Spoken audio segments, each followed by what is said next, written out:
Nothing ever happens, boys. Nothing ever fucking happens, okay?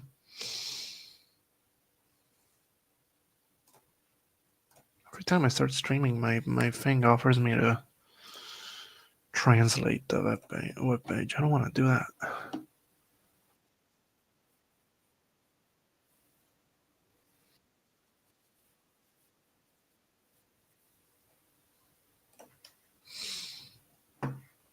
Okay, cool. We're live. We're watching Ico. Yeah. Just give me a second. I'm gonna go get my glasses. Otherwise, I'm not gonna be able to see your beautiful faces.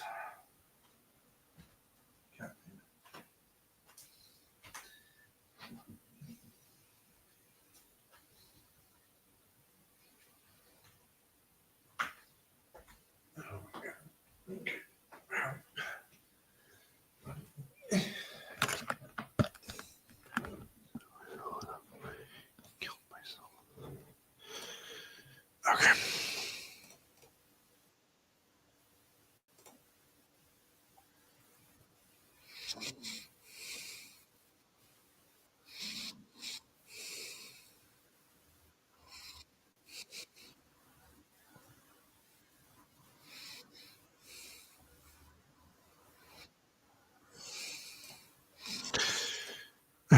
Yeah, no, we're good.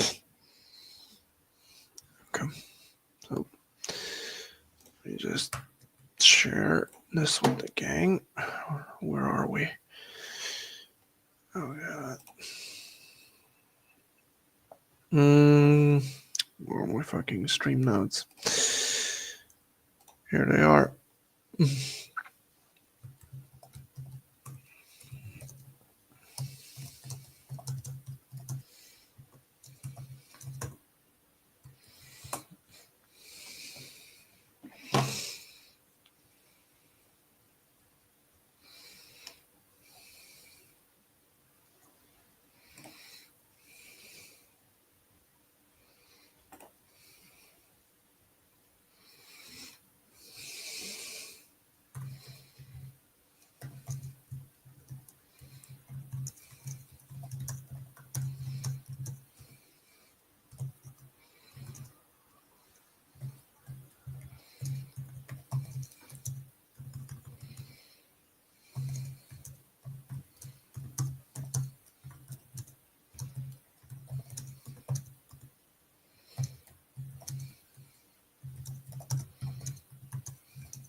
Psycho, John.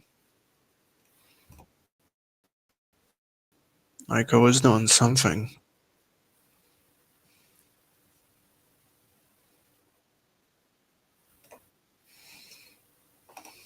Jesus.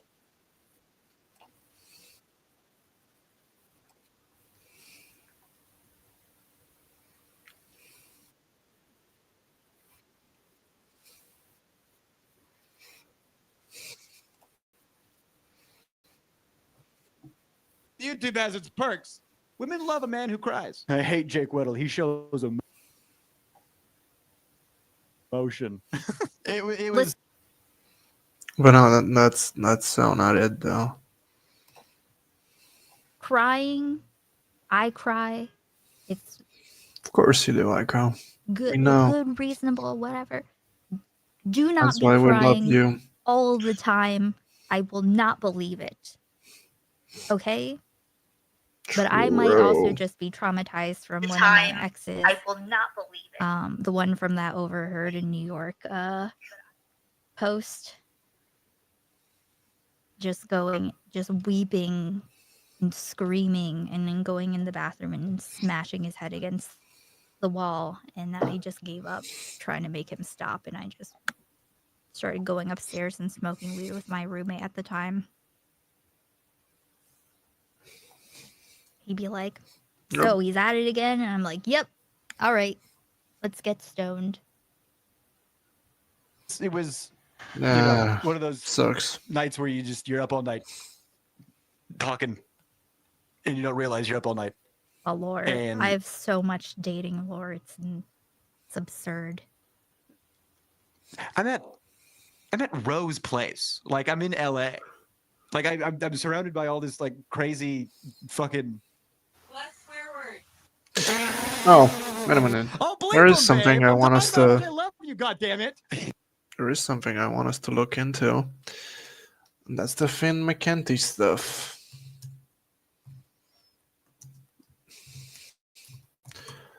Fantano did the best coverage, in my opinion. There we go. I didn't actually watch the whole thing. I don't know why it says I did.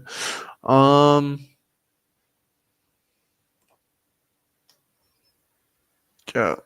Well, Jesus. All right. Oh.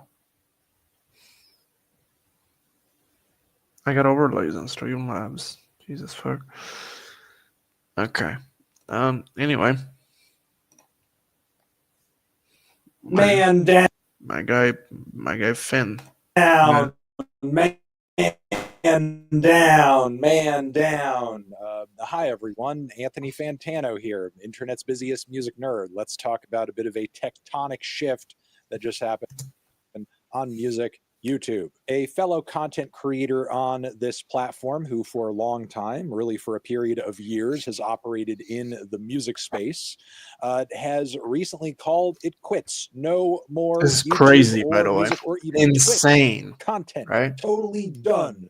Kaput. Talking about Mr. Finn McKenty, aka the punk rock MBA. Not to be ableist or whatever, but when you look at this face, you just know that you're dealing with a poser at best, right? And I'm just saying this because I know he at least he pretended he used to hate being called a poser. That much was apparent from his videos, right? So you have a poser and B a snob, and they somehow intermingled and intertwined in this one unit, one util of existence. I can. Yay. Finn is somebody whose content I have consumed for a minute. He is somebody who I have done some crossover content with. I have literally met this man in person. And for a while, I sort of watched his channel Poor from Anthony. I'm just gonna afar, say that. and regardless of whether or not he covered artists that I like, regardless of whether or not he expressed musical or even political opinions that I personally agreed with, he was somebody who was very persistent and consistent There we go. with his content release schedule, with what I saw to be his content quality. Disagreements aside, he was somebody who, I don't know, I didn't really have a whole lot of smoke for, because he just seemed like somebody who worked really hard at what he did and knew what That much is true. Finn really, I guess, with the benefit of hindsight, you can say not authentically. He really did present himself as like a workaholic kind of person, and as someone like not even that, just kind of like a person that valued hard work above all else, and that was presented in a way that made it seem respectable to a degree, right? he was doing when it came to just making music content. I mean, for anybody who is uninitiated, the brand proposition for a Finn McKenty, for a punk rock MBA was essentially that he was, as a content creator, marrying his passion for music and his background as somebody who was involved and engrossed in the underground West Coast music scene decades ago. You take that and combine it with his background as somebody who successfully has worked for years in marketing, and you get an analysis that sort of tries to understand and contextualize why certain artists and music movements, be they underground or mainstream, took off or got popular, where they went after sort of like the wave crested. I mean, Finn did have a history of making pretty thorough and usually well received videos, which is why it's kind of shocking for certain comments to come to light in this recent interview. I mean, they didn't come to light. He literally exposed them himself. Like he was the one saying these things. He was the one being interviewed. It wasn't like a third party. I don't know. I mean, maybe you're reading way too much into what Fantano is saying here, but it just feels like it's being implied that something happened in the material world, and that had no relation to Finn whatsoever. And now we're looking at Finn kind of responding to that, which is just not the case. He went and did the interview of his own volition, mind you. He carried himself like a fucking moron in that interview. But yeah. He did with hardcore and underground rock commentator Jesse Lee. Is that why you started? Like, is that why you started making? Oh yeah, true. That was with. It's been a hot minute since I've seen this. It's like a few days or something. I watched it as it came out, right? The moment it came out, I was on that. But yeah, the fact he did it with Jesse Lee, it's kind of funny in his own right. Videos just because of all the negativity? No, it's because like I don't really have any interest in music, so I was just doing it for the money, and I hit my financial goals, and so there's really just. Oh, and by the way, this isn't my fucking. Just so we're clear, this isn't my stream lagging. This is Finn, despite meeting his financial goals, he says here, unable to provide for a stable internet connection. Jesus, No reason Christ. for me. Like I don't have to keep doing it. I'm not. Our time on this earth is limited. Like don't spend it doing shit you don't have to do if you don't want Yeah. to. It's like I True. made enough money from this. I don't have Preach. to keep making videos about King. System of a Down, so I'm gonna stop. And so you really didn't enjoy it at all? There's just like no part of you that was like, oh, I'm excited to talk about this band today or No. anything like that. It was always just completely King. transactional for you. Yeah, I don't have any interest in music at all. You don't miss it then. That's what you're getting at. No. Yeah. It's the money is nice, but Yeah. I made enough from it that I'm good. Yes, at least a few times in this interview posted to YouTube, he confirms a general and total lack of interest in music. Even confirms that he has never actively sought out listening to bands like System of a Down. You like just seem like such a wealth of knowledge. Like you knew so The fact he went with System of a Down is fucking. I don't know. Like it on a certain level, it is kind of funny. It is kind of, not like, haha, he kind of funny, but it's up there, right? Just the choice of band, like holy fuck. But then the fact that everyone kind of doubled down on it just makes it 10 times funnier, right? much about the topics you were talking about that I was like, I dude, mean, I can't make content. Like I don't know like the encyclopedia history of all these bands, but like, Well, you always neither just do came I. like neither does. Yeah. We agree 100%, Finn. Neither do you, right? That's kind of the point. He recycled basically Wikipedia level entries, if not Wikipedia entries verbatim, right? And he's been doing it successfully for years until he stopped. That's literally all there is to it, right? It's just like literally look it up on Wikipedia. And he, yeah, it was literally It was literally literal Wikipedia. Holy fuck. No, like I've never listened to System of a Down in my life. I mean, he puts it a bit more Hey, bluntly than that. I want to give the guy some credit because I'm presuming at some point across his lifetime, he has to have heard like chop. wait a minute, what? That's fucking okay. How many subscribers does Finn have?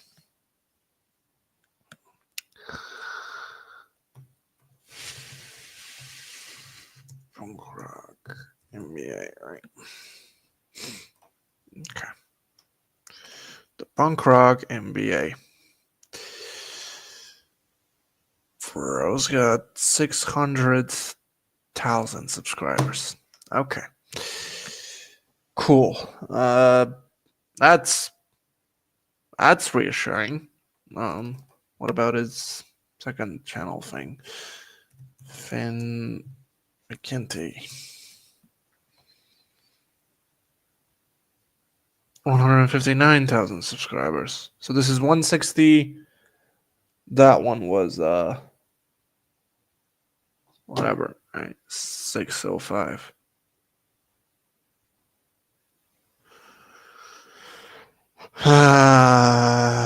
Okay. Do we want to watch this? Before we continue watching Fantano, I actually haven't seen this because this is a live premiere from my main man, Tank. One of the biggest pussy people in this whole music space, right? One of the most cookie cutter, like, fence sitting motherfuckers you've ever come across. Do I want to? Yeah, sure. Why the fuck not? Play them live because that's what people. Wait a minute.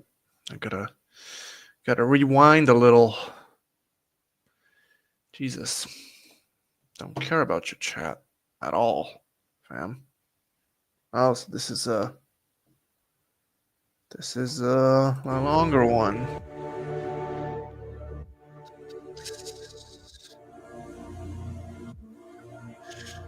Oh, okay, cool. All right, so I guess we got to talk about the biggest thing that the internet is on fire with, at least in the music and YouTube community lately, and that is Finn McKenty quitting YouTube, officially talking about it now. And the big issue, I guess, and I'll do this in my best like Reddit/internet chat room impression is. Okay. I'm Finn already McKenty's fucking. a poser, and he lied, and he was only doing it for the money. Wah. Yeah, I mean, yeah, that's what he said, and it is kind of shitty, regardless. that's pretty much it. I mean, literally. Like that's like all the headlines that are everywhere. But before I really dive into all of this, it's like I've been doing YouTube for 4 years now, and my perception on Oh, cool. doing YouTube as like a job has changed massively over the years, because before I started doing this stuff, I really did think it was like really easy. You just make content, you post it, and that's it. And it's like whenever I would hear YouTubers complaining about being burned out and stuff like that, I'm like, that's just dumb. I don't get that. But I absolutely do get it now, because it is not as easy as you think once you get to a certain level. Like if you're bringing in full-time revenue and income and posting normally and stuff like that, I mean, dude, it takes up a lot of time, a lot more time than I ever thought it did. I mean, you gotta. Is this gonna be like one of those videos in that we're going to make like this elaborate excuse for him being the biggest piece of shit in this entire space because he was, quote, burnt out or whatever? I mean, you literally said it. Like he literally started this by saying everyone feels this at some point. It's kind of a universal content creator kind of thing. It's not even limited to content creators. Like burnout is felt by virtually everyone if they continue coming at the thing they love the most as hard and as ferocious as they ever did, while not taking sufficient breaks. And that in itself is kind of an issue, because if you love doing something, and I kind of presume that everyone besides aside from Finn, apparently, everyone loves this with a burning passion, I presume. Um, you tend to not listen to your internal monologues in terms of your body kind of signalizing or giving you a heads up that, like, your check engine light is on and you gotta stop and rethink things and kind of recenter yourself or whatever. It happens with academics, it happens with fucking, I don't know, waiters, even. It happens with accountant people, it happens with or it happens to, I should say, fucking, I don't know, project managers. It happens to everyone, literally everyone. Pottery make, whatever it is that you're doing, if you love it enough, at a certain point, you're going to, purely out of love, right? You're gonna push yourself too hard. I mean, arguably, there's this added layer of like publicity that comes with doing YouTube, and that's kind of different than being an accountant at a firm, right? Just because you're not dealing with fucking the drawbacks of like being out there constantly, right? But still, it's not like, in no way is this unique to content creators or music content creators or even Finn McKenty for that matter. Like, I'm not trying to minimize fucking feeling burned out, but it happens. I don't know. It's sad that it happens. It's a structural issue, right? That has to be tackled structurally, not by making why people are furious at me, Finn McKenty, but I'm not type of videos. Like, who cares, bro? Like, you're not. Who gives a fuck? Plan your videos out, or if you're lazy, you can just record them on Twitch like I am right now. Hi, Twitch chat. If you're watching on YouTube later, you can go to twitch.tv/tankthetech when we do live stuff. But you got to plan videos out. You got to edit them. You got to post them. You got to do your SEO stuff. And even past that, nowadays, you got to keep up with social media posting. And then if you start getting into the realm of sponsored content on your stuff, which brings in additional income, that can get difficult too, whether it's filming the content and editing it in a way that makes the advertisers happy, or even finding the appropriate time to put it into a video, like right now. Yeah. Because this video is sponsored by our most excellent friends over at NordVPN. I've been using NordVPN for years. Shoot myself, okay. Or just click the link in the description or I'm not. And you can protect up to 10 of your own devices with just one account. And if you take advantage of one of their 2-year plans, they'll kick you an extra 4 months for free. And it's all that took the time to watch this. And one more time, thank you to NordVPN for once again sponsoring one of my videos. But yeah, there's a lot more that goes into this stuff than people think about. And recently, a lot of people had noticed that Finn McKenty kind of just disappeared from YouTube. If you're not familiar with Finn, he is the man behind the Punk Rock MBA that did a lot of like documentary style videos on bands. And he had his own channel and his Twitch stream where he just talked about whatever and checked out music. He hadn't posted in a very long time, and people kind of noticed. And a few days ago, he joined Jesse Lee for a podcast to talk about all this stuff. And Jesse Lee afterwards posted a clip that has sent like music fans on the internet into a spiral. Here's that clip. Yeah, it was the clip that started the whole thing. And then everyone went to see the interview and lost their shit, basically. I mean, rightfully so. For reasons that are known only to Finn and them, and completely unknown to myself, some people were genuine fans of this dude. Like, imagine if like, 5, 6, 7, whatever years in, you're like religiously following this guy. I don't know why would you do such a thing, but I mean, everyone's entitled to being a dumbass, I guess. Imagine like following this guy like for 7, 8 years deep, right? And then it kind of just comes out that he's this fucking snobbish moron that didn't really care. Not even like he verbatim just didn't care about anything that had to do with your favorite thing.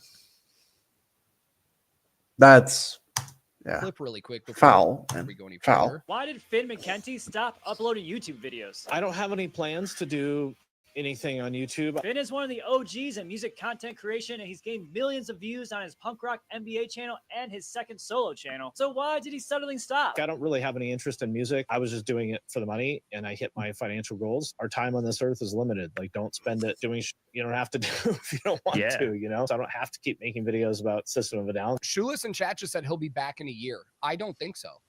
I really don't. No, he said Because, he was not coming back. I really believe him when he said that. And also, I got to throw this out here. Like, I know Finn.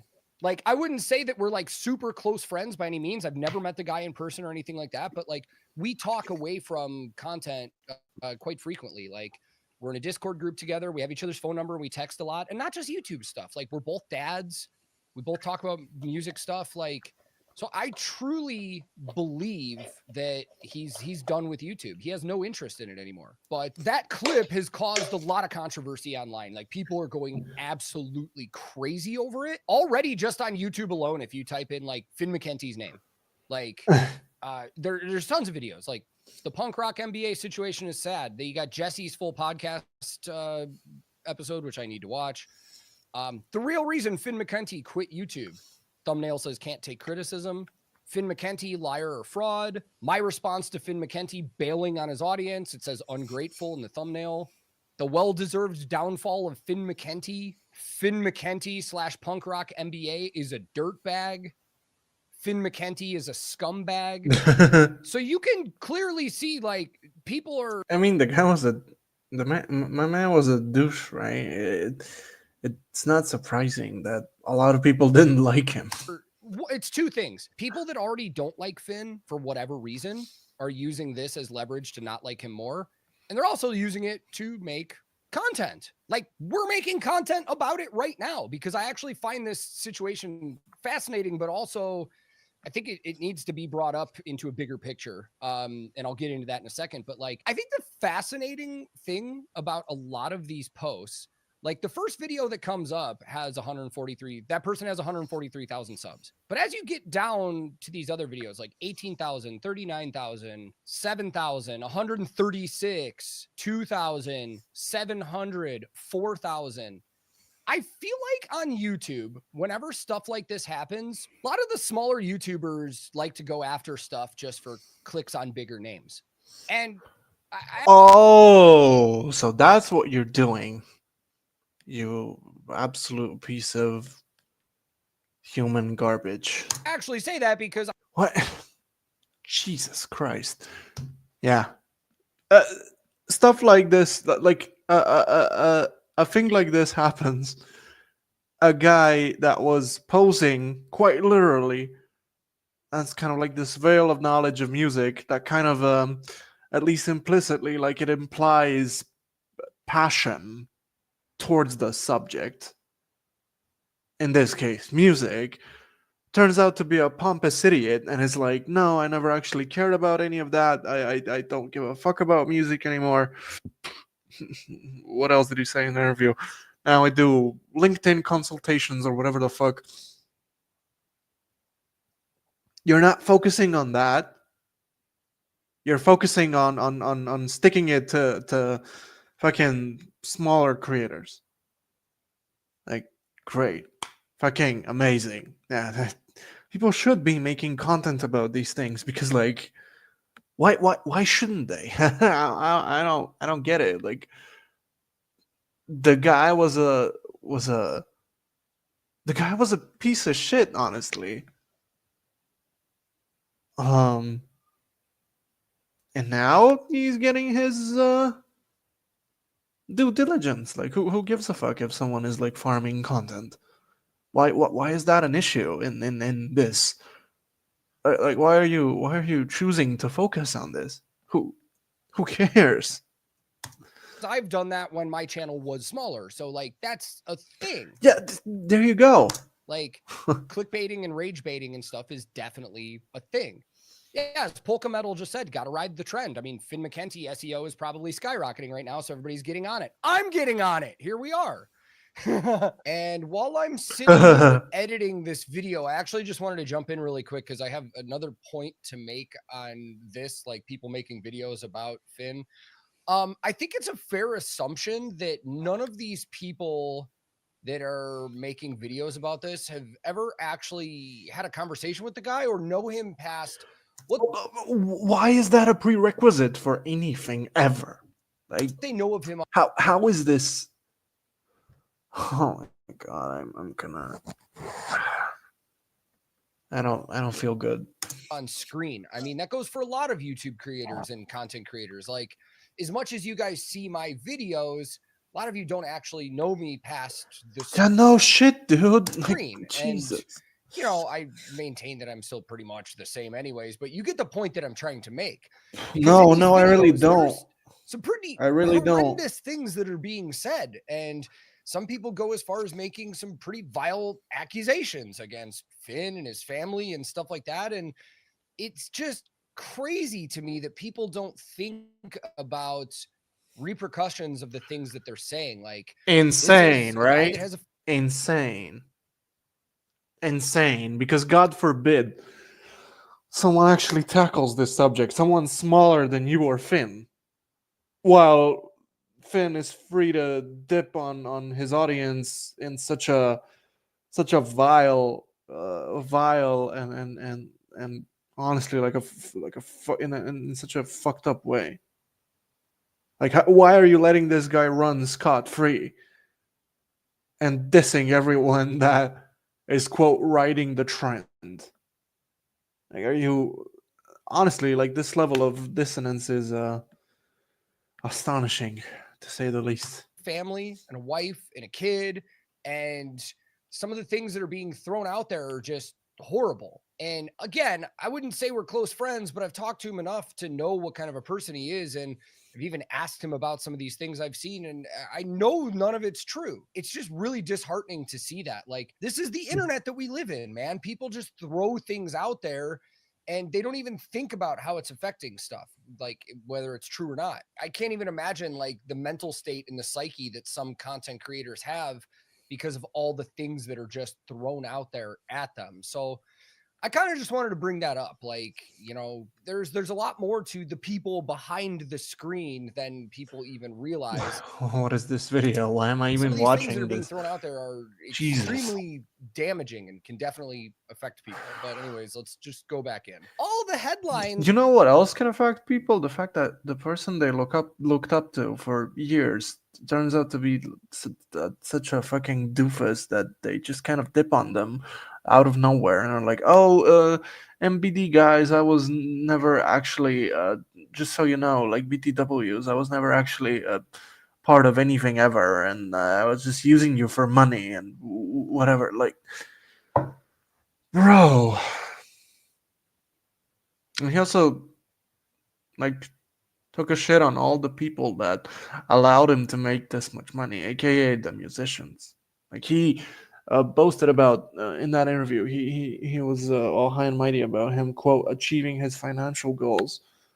The camera situation is funny still, but I believe him when he says that. Like, he definitely, if he was in it for the money, he achieved that goal, and now he feels like he doesn't have to do it anymore, which is cool.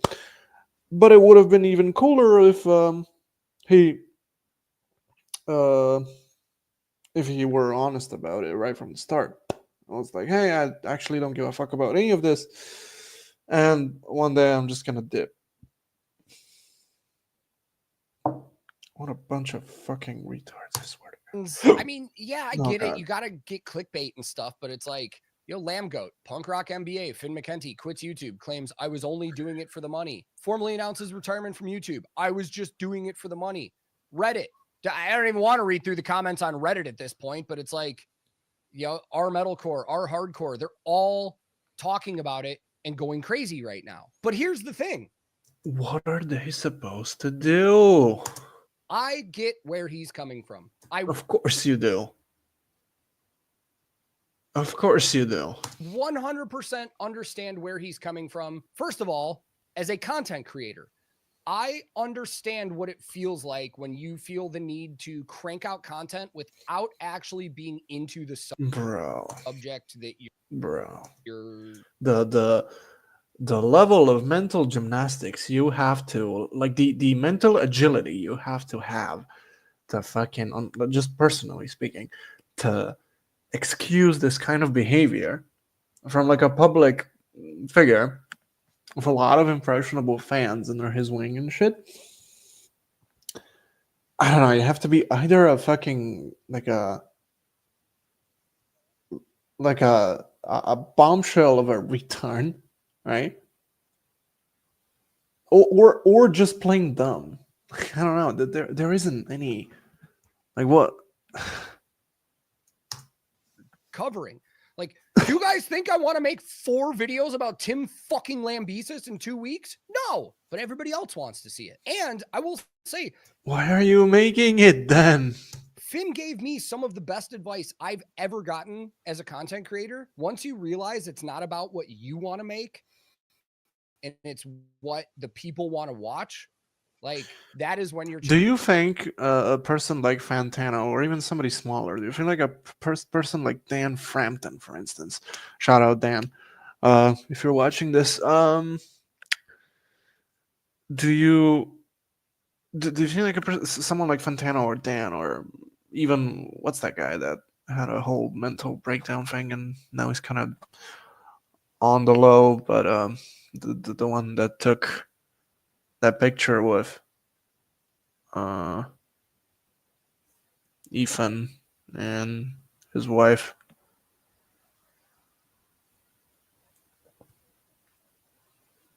Brad, that's right. Thank you, Dylan. Yeah, or even Brad. Do you think these people, just kind of like on a content kind of level, when it comes to the content they produced, do you think they made things they did not want to make? Ultimately, at the end of the day, 100%, I can vouch for them when I say this. No, they fucking don't, because their following is there for them and not for them covering the hottest topics and the things they want to see. Like, you can tweak the content to make it a bit more algo friendly, sure, but the base idea always comes from the creator. It never comes from the market demand of the algorithm or the audience that subscribe to you, because you're not going to build anything long term if you make these kinds of fundamental concessions. Yeah, you don't really know anything about what you're talking about. I'm sorry. Channel will start taking off. Thank you, fucking Absolutely true, moron. because this channel was built on reaction videos, right? And then I've told you guys many times, I've been open about it. I've gotten to the point where I got burned out from doing majority reactions all the time. Like, I just got burned out from it. And then I started making different content where we talk about music industry stuff and I do behind the scenes stuff. And I realized that people want to see that more than actual reactions. So I've started doing that more. There are definitely videos that I do from time to time that But you were the one that made the decision to make reaction content in the first place, and then B, to make the switch when you were feeling burnt out from constantly doing reactions. Do you not understand where's the key to what you're saying, and like to understanding the situation you're dealing with? Like, holy, I can't, like, it's so simple to understand. Why are you trying to make this into fucking hard science like maths or whatever? Because it's not that. YouTube is not that. Content creation is not that. Streaming is not that. Music's not that. Art in general is not that. If you can't see it, then get the fuck out of here. It's that simple. Like, no one. Oh my god. most kinda brain just dead don't wanna fucking do. people.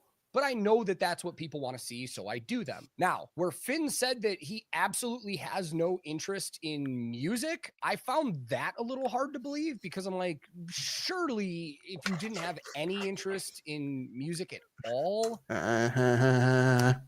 you wouldn't have been doing this in the first place. Like, I gotta believe that at some point he actually had a ton of interest in music and then it just lost it. Like, or he's interested in different music than what he was covering on his channel. The things that he's more interested in are like building businesses and SEO and growth and stuff like that, which is why what he's doing now, what he quit YouTube for, he's working basically consulting with people on how to build LinkedIn, like visibility and status and growth and on other platforms and stuff like that. And he's doing very well at it. And for those of you that didn't know, Finn has been more than just a YouTuber for a very long time. He's been behind the scenes on a lot of things that you guys probably listen to, whether it's business consulting or podcasts or marketing. Like, he's been involved with a lot of things. I've said this before on this channel, and I'll reiterate it and say it again. I think Finn is one of the most intelligent content creator. Actually, I wouldn't even just say content creation. Like, it's one of the more intelligent people that I've met in the realm of creators. Like, some of the advice he's given me and the things he's talked about are very intelligent. And I think that's where the disconnect. Like what? Or is this advice NDA'd and private and whatnot?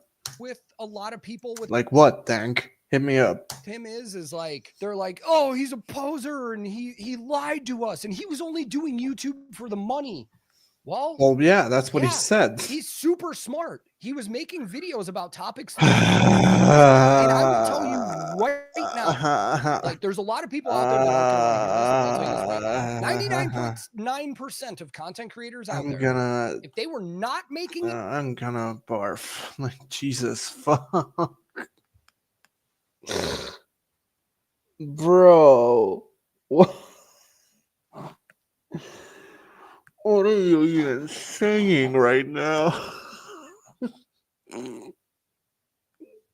income from I swear to God, these music guys, YouTube, they would especially the metalheads, like, I don't want to I don't want to discriminate. I know that there's like a couple of you in here, but god damn, like, you guys aren't the most intelligent people, are you? Like, I mean, yeah, of course, you're not dumb. Like, you're not stupid. You just don't care. Like, the things that come out of your mouth sometimes are so fucking mind-numbingly out there, and fucking, and just plain dumb, right? Like, bro. not be doing it. Seriously, like, there's a lot of people out there that are like, oh, I don't care about the money. I only do this as a hobby because it's fun. And It's not about doing it as a hobby. You can monetize it. Like, you don't have to necessarily I like doing it. compromise. You don't have to necessarily compromise on the content and the things in order to achieve monetary gain. You guys aren't discovering fucking hot water with this. You know what I mean? Like, there's been tons of YouTubers before Finn and this fucking bozo.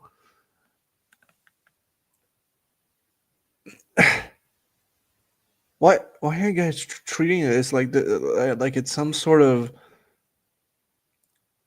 like you're a fucking Full Metal Alchemist, fucking making the rock out of fucking thin air or whatever? Like it's not. Oh my god! maybe for 1% of the YouTubers out Just come on, it's stupid. there, that's a thing. But you know who usually says that kind of stuff? People that just started, or people that haven't been doing YouTube long, or people that Not true. I myself am not an exception. However, there are a lot of people more successful than me who are. So, categorically wrong on this one. Chief. have like less than, a couple thousand subs that they can't monetize anyways. I said that when I first started, I actually was like, I love doing YouTube. Even if I wasn't getting paid, I would still do it. Now, 4 years later, if I got a notification or an email from YouTube right now that said your channel has been fully demonetized and you can never make money uploading content again, be fucking done, dude. I'm not doing it. Like, it has taken so many hours of my life away from hanging with my family at home and just doing what I want to do. Like, I wouldn't be making content. Now, I will say, as opposed to Finn, I still enjoy doing content most of the time, and I'm still very interested in music and the entire scene surrounding it. So, for the most part, and I say And it shows. No, I mean, for the most part, because there are days where I don't want to do this shit. Like, everybody has days like that where they just don't want to go to work and stuff like that. But for the most part, I enjoy doing all of this still. So, like, yeah, Fat Tony said, no, the fuss is not about the money. I don't mind that. It's about belittling the people who watch your content. No, I can confidently say that's your personal issue because nobody has brought that up. But let's talk about that. I wouldn't say Finn goes out of his way to belittle stuff. He puts out his opinion on the bands he's covered, and some people that like those bands get offended by those comments. And that happens with certain fandoms of people like that. So there's a lot of people out there that think that their intelligence is insulted because Finn has said things about bands that they like and stuff. But also, let me remind you again, I'll bring up Finn's intelligence with this, with marketing and stuff. He knows how engagement works. I would be willing to say that he knows how to bait. the That stuff doesn't mean Finn he has ever knows how said engagement because works. he knows he's going to get a rise out of people, and they're going to go nuts in the comment section. And as I've told you guys a million times, if you do not like a content creator, the absolute best thing to do is completely ignore. Don't ignore or don't watch their content. Don't comment. If you comment, that's going to boost the algorithm. Even if you comment just to tell them that they look fucking stupid and their voice is annoying, which happens to me all the time.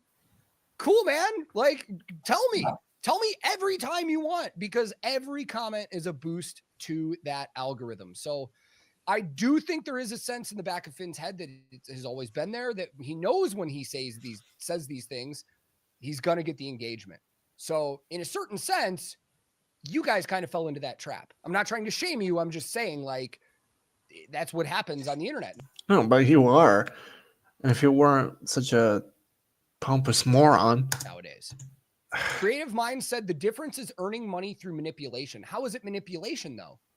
He's just making content that he knows people are going to watch. Do you get mad at the person reporting? Yeah, no, it's the not news? manipulation. Probably It's just not. pandering to. Do you think that they're passionate It's, about it's pandering to an audience that you, as far as I can tell, were going to abandon in the end anyway. So every story that they're talking about I on don't the know. news? Probably not. They have to do their job. They have to bring the stories up that people want to hear. It's almost the same situation. And let's be honest, if you were entertained by it, then who really cares in the long run? Here's the other thing I'd like to bring up. True. How about some And of your based. favorite bands out there that absolutely hate some of their songs, but play them live because that's what people want to hear? Are they shitty for doing something that they don't want to do just because it's making them money? There are tons of bands out there that Yeah. legitimately hate some of Yeah, that's the point. Yes, they are. their older songs and don't even want to play them anymore, Fuck. but they still will because they know it's going to make them money. So if you hate this situation with Finn and think I don't know, man. I can't. I'm so fucking mad.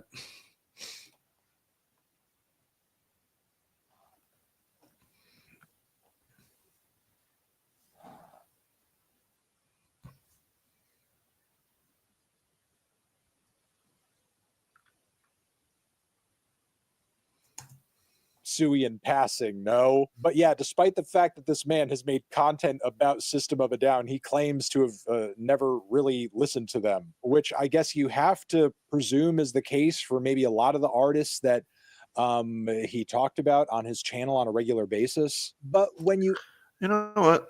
Well, listen to Fantano. Okay.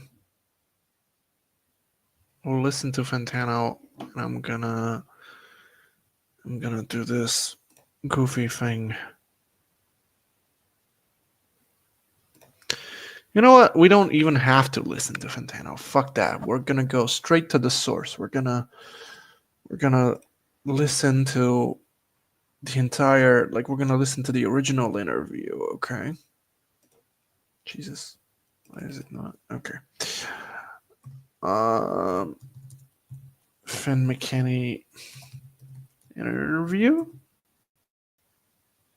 I'll be able to find it because, oh, here it is. Haven't watched it really. I fly you out. Okay. We can do this. Jesus. Okay. I mean, I'm just gonna have to change some sources here. Window, entire screen. Also share system audio. There we go.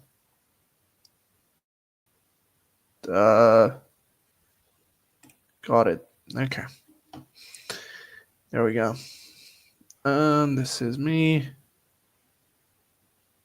Finn McKenty quit YouTube.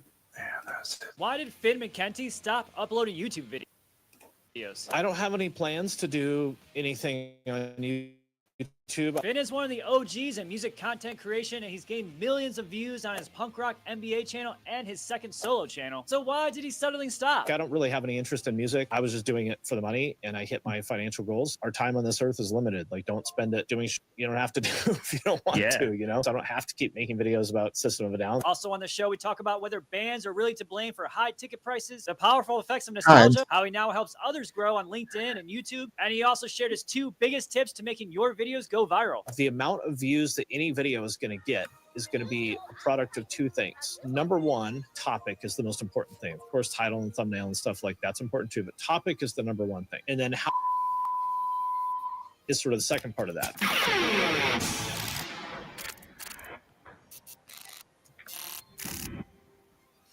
Well, do appreciate you taking some time out of your busy day, chat with me here on the Jet course. Lee Busy Show. on LinkedIn. Of course. I can't believe All right. this is the first time we've ever actually been like virtually face to face after all these years. Like we've had a lot of text message threads and DMs and stuff, but the first actual full on conversation.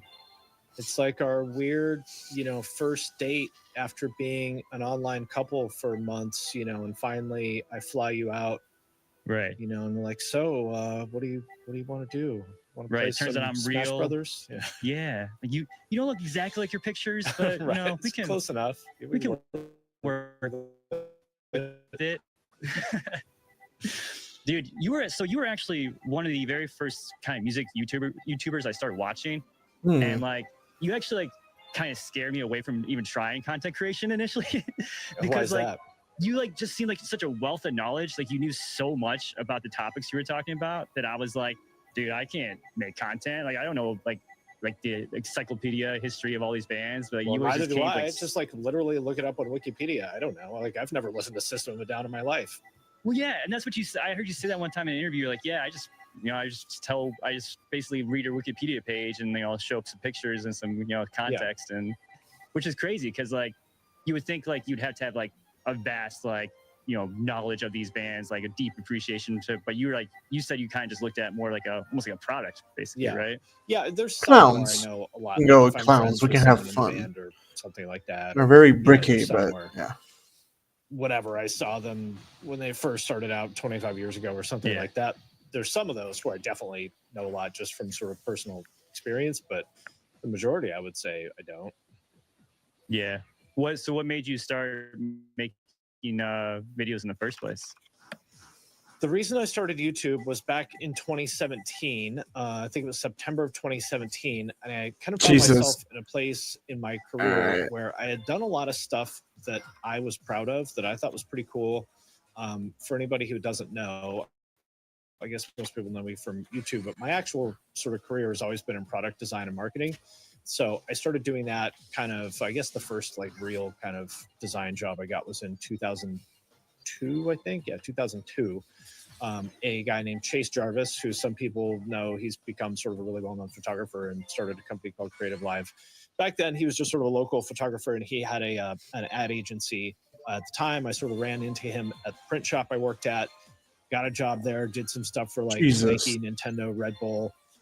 It was not, the work I did for them was not great, so I apologize to our clients, but Fucking finally. I kind of got my foot in the door there. Then I worked at another agency where I did a lot of stuff for Procter and Gamble, like Tide, Febreze, Swiffer, Bounce, like a lot of big sort of fabric care brands, stuff like that. You were in charge of putting the arsenic in the powder, right? That's Johnson & Johnson. Never did anything for J&J. Well, actually, that's not true. We did some work for a brand called Ethicon that did medical devices that's owned by J&J, but none of the J&J CPG stuff. And then after that, did design and marketing. There we for go. Abercrombie and Fitch for a couple years. After that, I worked for Chase's startup, Creative Live, which was online education for creative people. We raised, I think, $60 million or so from some real like top tier investors like Greylock, Social Capital, people that you might have heard of like Chamath Palihapitiya and Reid Hoffman and stuff like that. And so I'd done a lot of this stuff that I was pretty proud of. I'm gonna wait for you to. And I think anybody would tell you that I was good at my job, but nobody knew who I was and nobody cared because it's just one of these things. If you're like, oh, you worked on a bunch of big brands, cool, like. But if you don't have a social media nice. following, you're not anybody, basically. Yeah, and it doesn't have to be a social media following. It's just sort of like I just found myself like people just didn't care about me. Like I couldn't when I applied for jobs, kind of never really got anywhere with it. My professional network was not good. It just sort of when my name came up, it just didn't really mean anything. And it's just sort of an unfortunate, or I guess fortunate or unfortunate, it's up to you, but it's just a truth of the world that opportunity tends to go to people who are visible, not necessarily people who are like best at their job, right? It's like if you're the first person that somebody thinks of for what you do, you're probably going to get more opportunities than someone who might be just as good at it or better than you, but nobody thinks of them. So I said, There we go. Let's change this. And so that's sort of what led me to do YouTube, because I had done blogs. I did print zines back in the day. Then I had some blogs that were fairly successful, and I sort of saw that by then, the attention was on YouTube, and I was like, well, I guess I got to figure this out. So that's why I started it. Nice, yeah. You need kind of like a social footprint almost, because it does seem like, especially in like that creative field, like a resume is probably a different situation than just giving somebody like a cover sheet with like your job history. They probably want to see like actual media that you've done and created. It's true. I mean, it's true for anybody. Like whether you are a freelancer or a founder or an entrepreneur or full-time employee, it's just a consultant. It doesn't matter. Like you want to be top of mind for whatever it is that you do. Like let's say, for example, I have a friend named, I actually don't know how to say his last name right. I think it's Freund, Rob Freund, who does, he's an attorney who focuses on law for influencers and social media. And he's always the first person I think of that because I see his content all the time. He does a very good job of making himself sort of top of mind. And if anybody ever asks me about that stuff, I always send them to him because he's the first person who comes to mind. There might be someone out there that's better than him. I wouldn't know. Yeah, because this guy's I literally don't know they exist. Yeah. Now I love Rob, and I'm sure he's very good at what he does. He's helped me on a lot of stuff, but so I don't mean to diminish, his work. But point being is like, Rob is shit. you want to be the person that is always top of mind for whatever it is you do. And I don't think that's not limited to creative fields. Like whether you're, I mean, think about if you're like, I don't know, if you're an auto mechanic, right? Right. It like literally, or you have a landscaping company, you want to be the first for like, hey, my gutters need to get cleaned.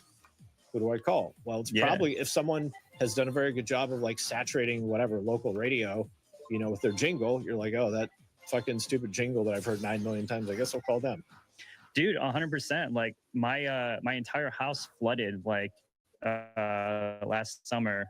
Huge expense, lost a lot of stuff. But like when it happens, like I had never experienced flooding before in my life. Like I didn't know what to do. But literally, like you said, there was like there's a local company that ran ads like once a hour basically on my local station. I heard it all the time. And like when it came to that, like, dude, it was white noise to me for the last like 15 years. And then all of a sudden you're like, oh, yeah, that's the first company I called. Yeah. And apparently I wasn't alone because everyone else called in too, and I couldn't get in. And I had to go with the not the Heinz ketchup of water restoration. I had to go with the B-listers, but they still did a decent job. The fancy tomato catsup. Yeah, the Aldi brand of water restoration. So what was the first video? Because you're making like, you know, this creative this marketing content and doing stuff for these brands. How do you just start making, you know, Bring Me the Horizon music Carl's videos and gonna stuff go like that? now. Well, I didn't I start with think. that, so I think they're all private Yeah. now, probably, or deleted. I don't know. I have to look, but for the first maybe 6 or 9 months or something, I did content about marketing because that's my actual career and that's sort of what I wanted to be known for. But nobody cared. To make a long story short, I think if I was to start over, like if I know how I could make that channel work now, but you know, at that time I didn't know how to make that kind of content work. Yeah. And I had written about music a lot before for like Metal Injection and Metal Sucks and stuff like that. So like I sort of knew how to do that. And I was like, well, I sort of observed that there was this I don't know, like nobody made videos about Bring Me the Horizon. I was like, this band is very, very popular. People like them a lot, but nobody has made a video about, like, there was just nobody making videos about the type of music that I have. And even now there still aren't that many people. Yeah. So I was like, really? Nobody's made a video about Bring Me the Horizon or Fall Out Boy or Green Day or No Doubt? Like, that's weird. Yeah, I mean, I think, like you said, like you filled a void that like was there. Like, and again, that kind of goes back to being like the go-to person for that thing. Like, where when I was searching for videos on, I don't know, like mall emo bands from the 2000s, or whatever it is, like your videos were the ones that were popping up. And there weren't, especially back then, there weren't very many people making any kind of content around that. So it's like if I wanted to vegetate on 15 to 20 minutes of what turned out to be Wikipedia knowledge, then you were my go-to dude. Yeah, there's a few, like, you know, Fall Out Boy That's a would be an comeback. example of a band where I have, I think, something different, you know, because I remember when Pete and Andy and, you know, we were sort of about the same age, and I remember them from like the hardcore scene back in the day, and so I sort of have a little bit of a different perspective on them than other people might. So that would be an example of, I think, of one of my better videos. But yeah, a lot of them just like I literally just read Wikipedia. And well, and I always loved it because you did present the facts. It always felt like unbiased. But then, like you would throw in some jokes and like your opinions on stuff, and it was like fun. I stopped doing that though because it made people angry. I noticed that, because like the comments got just so, like, people just got so butthurt about your. And again, I could tell when you were joking. I don't think I have like a super high intellect or anything like that, but I could like pick up on context clues. It's you know, smiling obvious. is usually a good one. Like, like it's just crazy that so many people, like, they would get so upset about you just casually a one-off comment about, like, you know, a band that they love, and you're not even saying they suck. You're just like, yeah, well, that could have been better, like whatever it was, you know. Well, whatever, you know. Yeah, I'm just here to give people what they want. Right. If they don't want my jokes, then I don't give them my jokes. So you haven't posted anything in, I guess since September was the last video you posted on the. So are you done with YouTube, or are you done making those kind of videos anyway? I don't have any plans to do anything on YouTube. I've sort of considered maybe doing like a channel sort of about entrepreneurship, maybe. But I don't know, because I have a feeling that a lot of people who know me for the music stuff would show up and be idiots, you know, and people on Reddit and Twitter would probably, you know, want to tear me down. So probably I won't, but who knows? I'm mostly just active on LinkedIn. Yeah. Is that why you stopped? Like, is that why you started making videos, just because of all the negativity? No, it's because like I don't really have any interest in music. So I was just doing it for the money, and I hit my financial goals. And so there's really just no reason for me. Like, I don't have to keep doing it. So I'm not going to spend a bunch of, you know, our time on this earth is limited. Like, don't spend it doing shit you don't have to do if you don't want to, you know. It's like, I made enough money from this. I don't have to keep making videos about System of a Down. So I'm going to stop. And so you really didn't enjoy it at all? There's just like no part of you that was like, oh, I'm excited to talk about this band today. Like it's always just completely transactional for you? Yeah, I don't have any interest in music at all. Right on. Yeah, so you're you don't miss it then. That's what you're getting at. No. Yeah. Well, it's, the money is nice, but you know, I made enough from it that I'm good. You're probably still getting some like residual revenue though, right? Because I mean, those videos are still getting views every day. There's still stuff coming it's in, still right? a few grand a month, so yeah, you know, that helps. That'll dry up eventually, but I'll take it. Well, So are you super excited that you didn't have to talk about the new Linkin Park album and the Emily Armstrong controversy? and all that? Very. I see this stuff now. Like, of course, like for like most of the year, there was like nothing happening, and it was like really hard for me to like find stuff to talk about on Twitch. And now, like after I quit, Very there's all slow. this drama. Very and, much so. So, but I'm like, man, I'm so glad. Like, I don't give a fucking shit. Like, Jesus, like the drama, whatever, like about Alien Ant Farm and CKY. I'm like, bro, it is 2024. Bruh. Yeah. This is legitimately a conversation we're having. It like, I can't. You want me to care about this shit from bands that peaked 2 goddamn decades ago? Like Linkin Park was fucking washed up in 2004. You want me to talk about them now? It is crazy when you do see like news headlines that make a big deal about a band doing something. And like, I'm not speaking of Linkin Park in this part, but it's like, it will be like a band does something crazy and it's a news headline everyone's talking about for like, you know, weeks or whatever. But then you look at their tour dates and that band is playing like a 500 cap room to like 30. It's like, so this band that everyone's talking about isn't actually drawing any like, you know, people. It's just something for people to talk about. It's just conversation fodder. It's news, you know. It's just everyone because needs to these grab. like smooth-brained, low vibration people just want some negativity. Why? Why did I do fucking this? Yeah. Blurt out their dumb fucking opinions about. So you haven't even listened to Linkin Park then, I'm guessing, the new album? I mean, I heard it. I don't have an opinion. Like, I don't know. It's like, what it's if kind of hard somebody to avoid. It's like dominating the music world at the moment. I mean, I don't pay attention. Like, it's like if somebody showed you a bag. Do you play golf? A little bit, yeah. Okay. Do you play basketball? No. I mean, I enjoy it. But, it's like if someone, you know, handed you some new basketball that just came out. They're like, hey, what do you think of this basketball? You'd be like, yeah. I guess It's cool. round. Yeah, right. Like, looks fine to me, I guess. I don't know. It bounces. Yeah.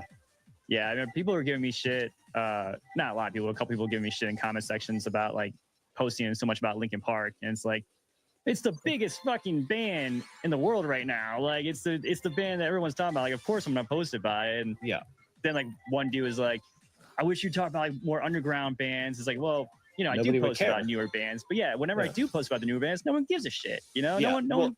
There's only 2 options. If you want to have any sort of an audience in this space, there's basically 2 options.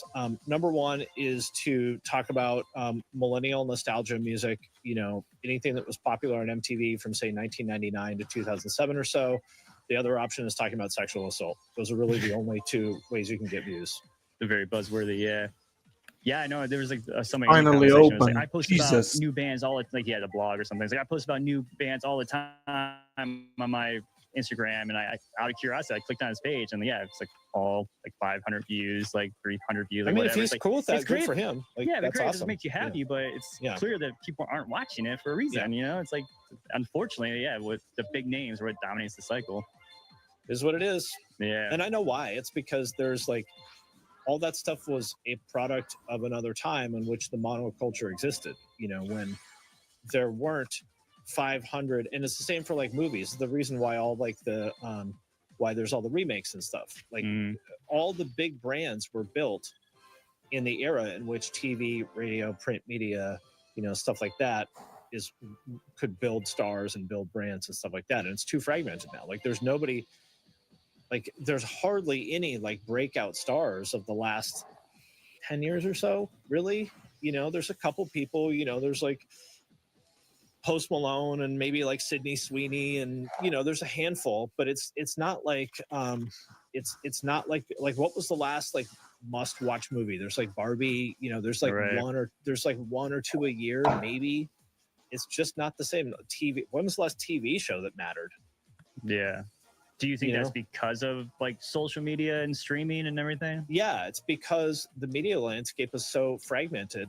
Like there are YouTubers with, you know, whatever, 100 million subscribers that neither of us have ever heard of. Yeah. You know, let alone anybody that sort of doesn't even pay attention to YouTube. So it's like, or like with streamers, like, someone like Asmongold, gets millions and millions of views on his YouTube videos. I don't know how many viewers he has in his streams, like probably 100,000 or something like that.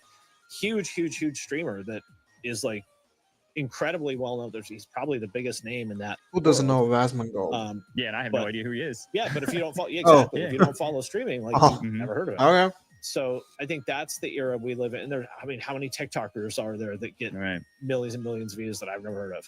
Mhm. So that's the world we live in now, is just sort of like a very fragmented landscape of, we'll call it like micro celebrities.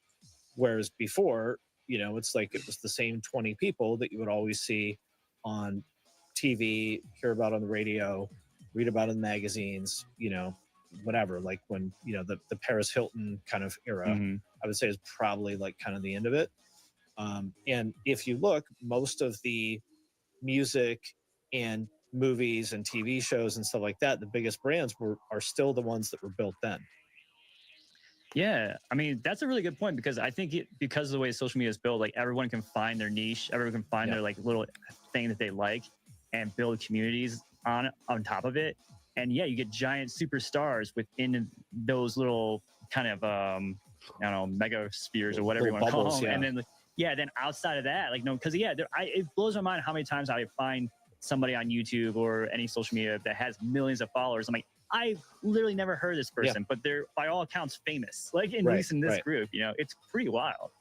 Right. And like, like you said, back then there was just a machine pushing out, like and you got to watch them on TV, the movies, the radio, and that's all you got, man. It's wild. And I think it's a better, like we're better off now for sure, that that there's more opportunities for people to build a brand and have an audience and stuff, in sort of these little niche categories. I think that's a better place. But the downside of that is sort of what we're talking about here, is that if you're, doing commentary or something like that, I mean, like with movie commentary, people talk about fucking Star Wars all the time and Marvel, because it's like, if you want to get views, that's sort of what you have to do. Yeah. Yeah. And like going back to what we were talking about too, with like the bands that like, are big in the news, but not in real life.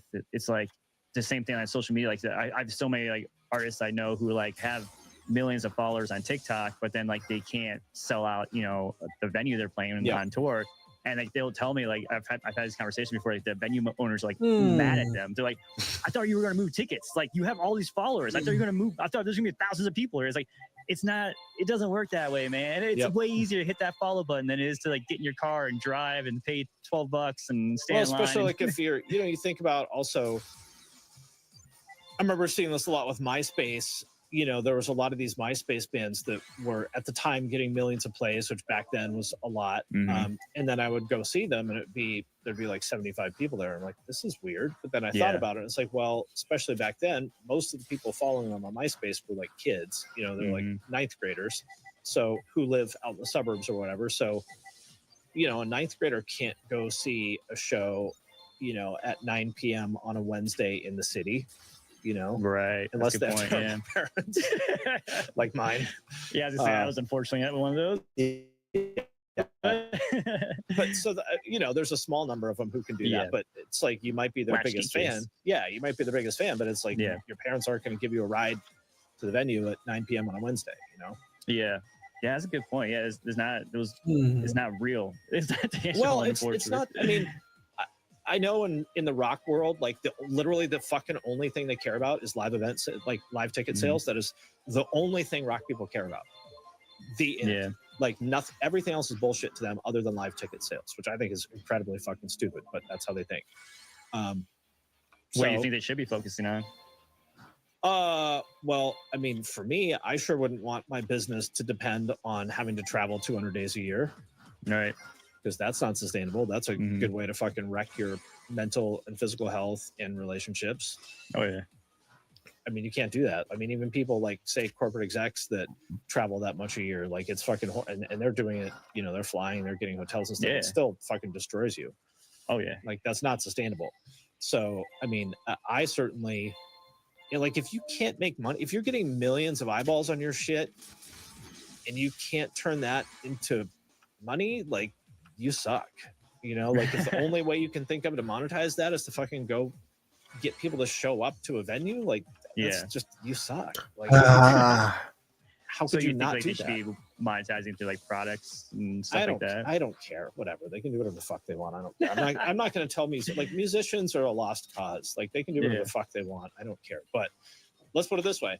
I know lots of people on LinkedIn with less than 10,000 followers that are making way more money than anybody in any band.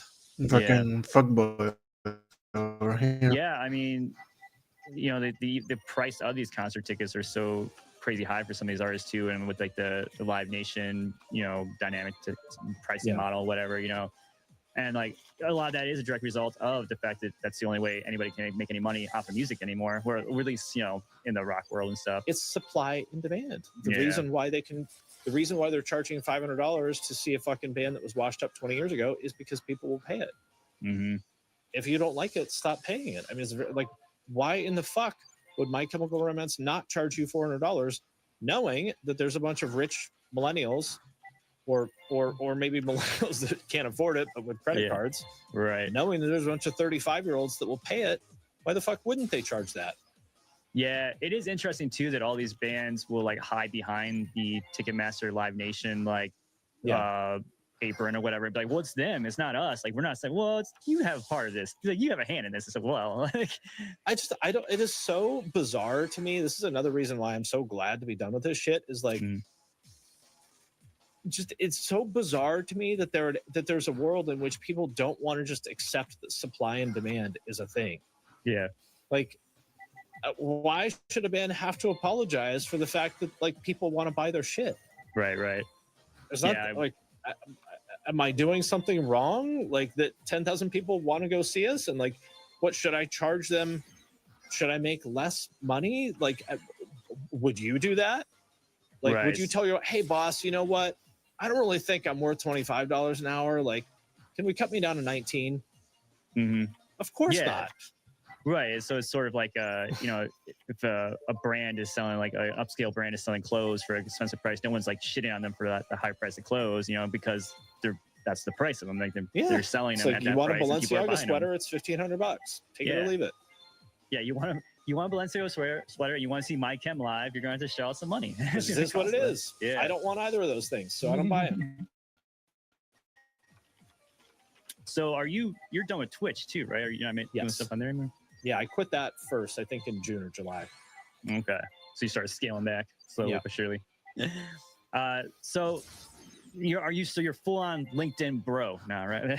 Yes. Is that your business card? That's what it says now? Yes. So it's crazy. You were saying, like, so LinkedIn is a big way to monetize for people now, huh?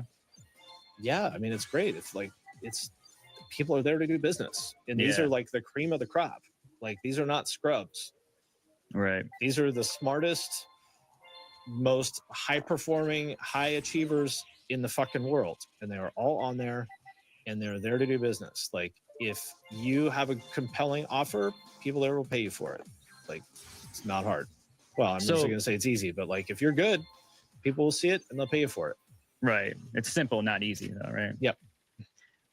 So LinkedIn, does it have its own internal monetization platform like YouTube does, or are you just only selling products and stuff on there? You could think of it like Instagram for business, like primary, you know, so there's basically two categories of people there who make a lot of money.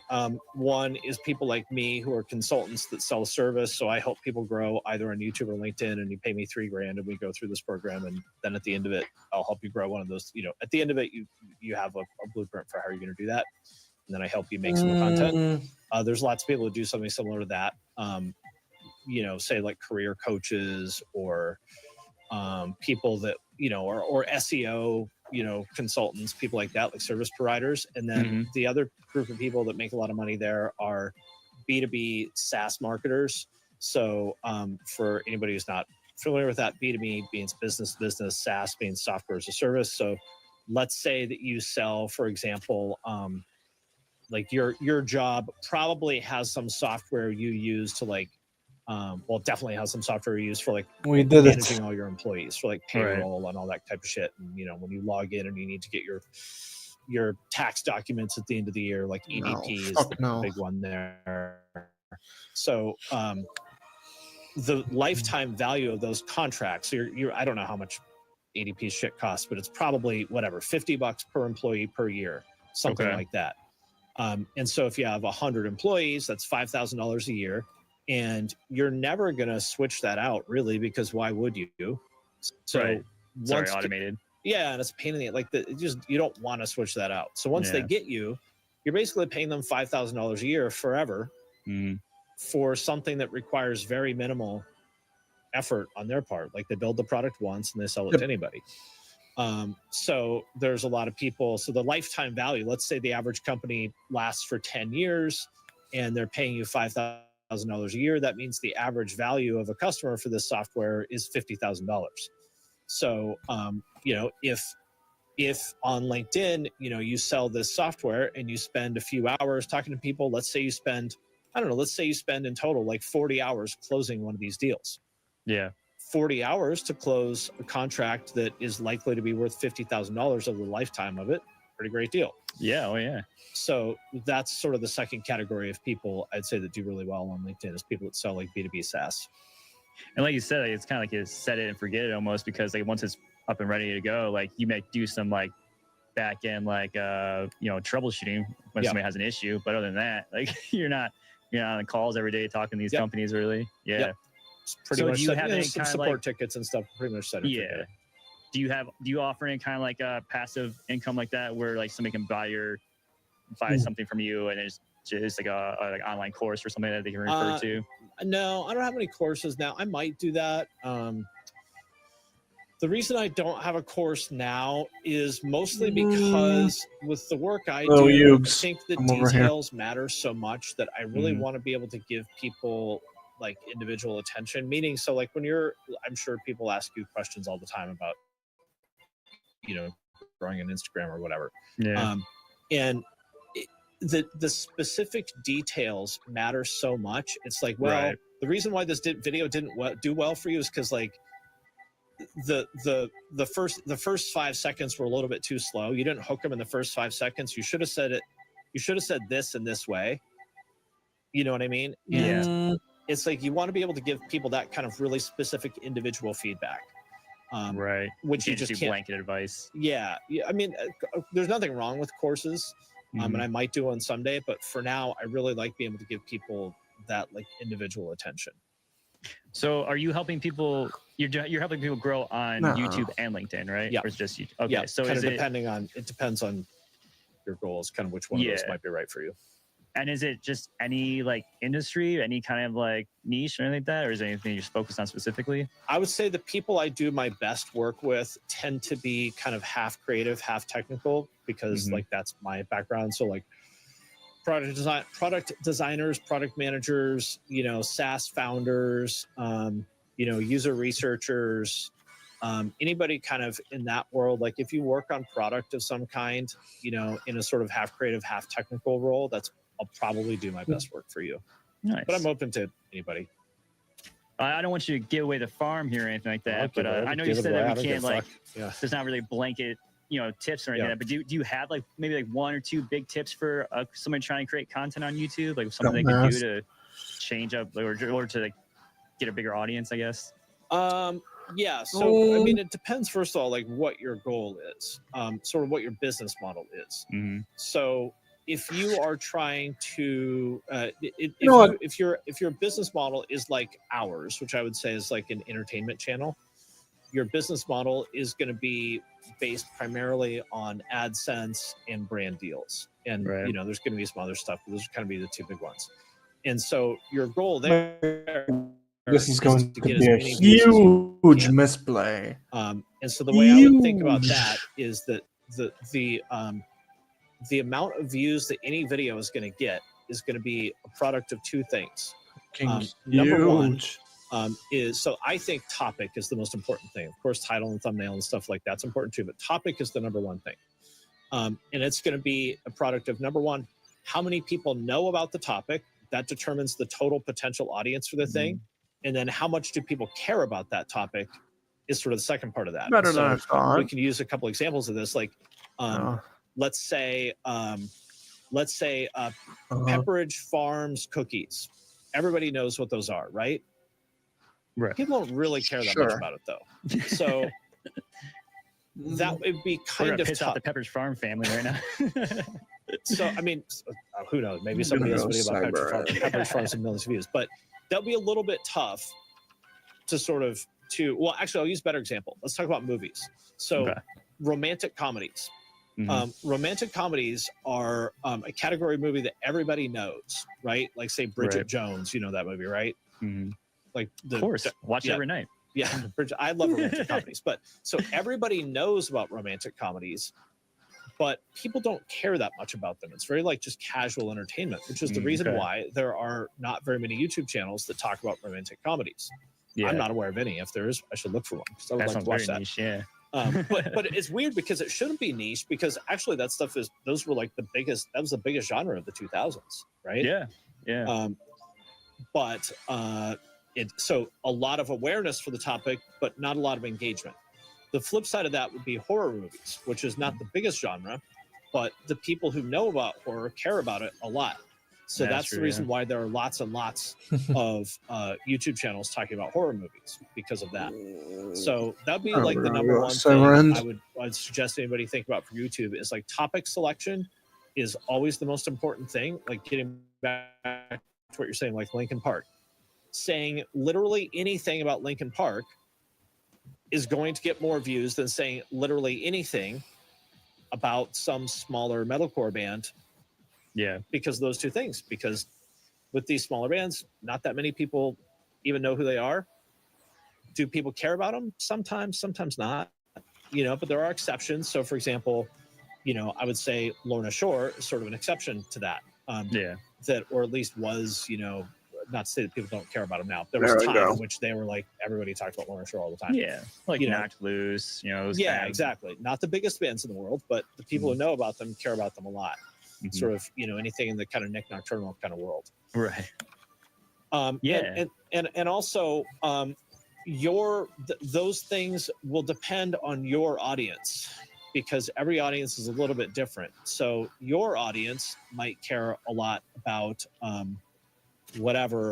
action movies, but might not care that much about horror movies. Yeah, I want or to vice go blow versa. back. So, I think when you're starting out, it's definitely good to sort of look at what other people are doing and I don't want to say copy I it, wanna but pop you. sort of borrow from it. Yeah. But you gotta what works for them might not necessarily work for you. Yeah, you just got to make it your own. I mean, Yeah. it's like you could be inspired by content just way someone's inspired by music or any other kind of art, Like, Right. you can see it. And then plus the blueprint's right there. Like, okay, this video got 1 million views. It worked for this person. So like, how can I do this with my own take, with my own spin on it? But it might not work for you. For example, there are plenty of videos about Suicide Boys that had millions of views. Mm-hmm. I did one about Suicide Boys, which I think was really good. But my audience doesn't give a fuck about them, so that video did not do very well for me. Right. They want to hear you talk about butt rock and new metal. They don't want to hear you talk Yes. about Suicide Boys. Yeah. Exactly, because Suicide Boys are only 10 years old, so that's way too new for them. Yeah, I do notice that. Like, I'll post about a band that like maybe something more of the indie realm. I like Yeah. a lot of indie music. If I post about that, like nothing, like no traction on that Right. because like my audience really just wants to hear me talk about rock, metal, metalcore, new metal, all Yep. that stuff, like that, which I love that as well. But yeah, it's funny. It's like you kind of get yourself boxed into these Yes. genres that you didn't even mean to initially. Yeah. Like I'm sure that probably happened to you in the beginning. Like you started making these videos and like, oh shit, I guess I'm just making about scene and pop punk now. Yeah, which is fine. Whatever, as long as something's working, then it's working. But yeah, people are going to have very narrow expectations of you. For example, do you know the game Genshin Impact by any chance? I don't know. It's like a very popular, kind of role-playing game. Okay. My wife plays it. She's like addicted to it. And then there's another game called Honkai Star Rail that's like the sister game. Anyway, so there's like a couple people on YouTube that she watches that will make videos about this game that do really well. Whenever they make a video about Genshin, it does great. If they make a video about literally any other game, even one that's like very closely related, it bombs because people only want to do Genshin content. Yeah. And that's just Yeah. sort of the nature of the beast. You can't expect, you just have to accept that like you don't get to decide what your audience cares about. Right. Yeah, you got if the goal is to make money at the end of the day, like you've got to make something that people want to watch. You know, you have to make a product that people enjoy and are entertained by. Like, do you think Loudwire wants to write about fucking, you know, But- David Lee Corey Roth Taylor.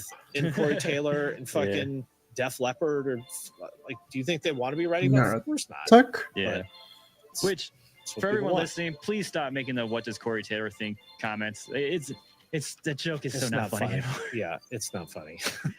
Like it was stopped being funny like 5 years ago. Then it Yeah. got funny 3 years ago again, retroly, and then now it's not. It's funny never going to again. get funny again. It's done. Yeah, it's dead, man. Kill it. Well, dude, it's been so good chatting with you in real life ish, kind of here. Close enough. Yeah. Did you you have any more plugs before we get out of here? Any more stuff you want to get out about the Finn McKenty brand? Not really. You know, if anybody here, you know, if there's got to be someone out here, you know, that's in the SaaS world, and if you are, you know, find me on LinkedIn. That's I actually I'm much more interested and knowledgeable about SaaS There than we I am go. music. So if you like SaaS, hit me up. If you've liked his metalcore videos, you're gonna Yeah. love his opinion about SaaS. Exactly. Are you on Blue Sky yet? Did you try that one No. yet? No. Yeah. Fuck no. Like no. So I got it just because I didn't want some bot to claim my username. They can Yeah. take mine. Yeah. Finn McKenty's available on Go Blue for it. Sky. Yeah. You don't think it's important to be on every platform then? Well, I mean, it depends who you, it depends. I mean, what you did is smart. Like, yes, you should at least grab your handle everywhere because you don't want somebody else to take it. But it's just, you can't be active on every platform. Oh, yeah. It's not possible. So you got to, you know, until eventually maybe you can have a team and have them help you run it. But then like, that's a whole other conversation. Yeah.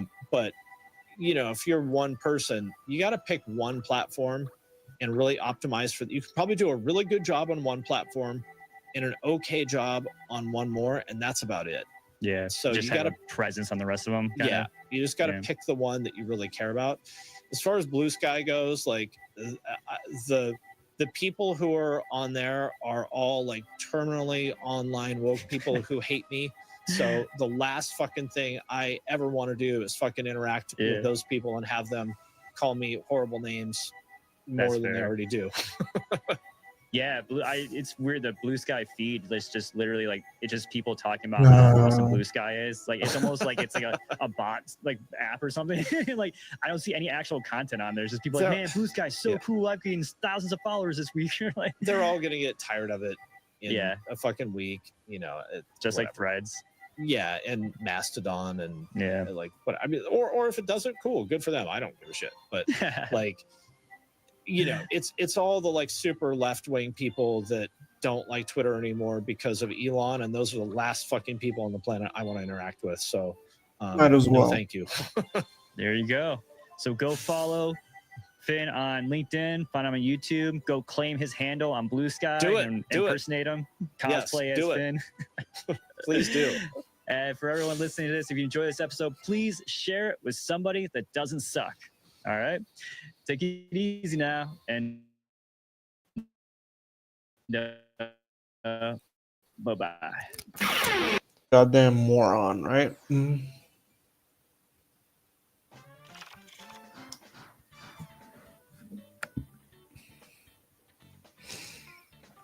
Yeah, we'll listen in on ICO. Six lots you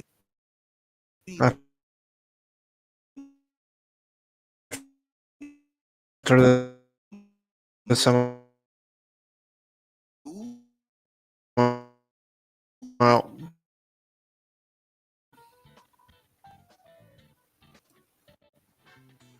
there we go.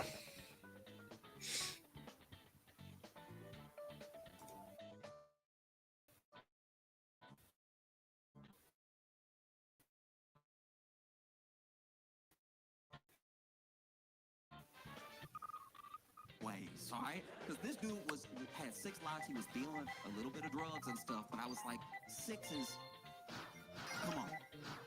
What are you doing? It takes you a minute and a half to open the door. I can hear it. I can hear it. Hear chains, hear all that stuff. You know? I was like, isn't this worse for you? You really worried somebody coming to get you? You got 6 locks. You sure you won't get killed trying to get in? But that happened in What? the Why are you news. looking at me like I was that? having trouble thinking of a motive. The news, they were like, why? Why would anyone? Why? Who could it be? You know, police were having trouble coming up with a motive when they went on the news. They were like, we have no idea why this individual would do something like this. CEOs could not think of a motive. They were like, but we're us. I thought everybody loved us. Everybody wants to be us. Why would somebody come after us, right? You see it on the news. And this is also, I'm not going to lie, this is how you can tell the news is owned by billionaires. Yeah, Because okay. The news was Take like care, y'all. this, It was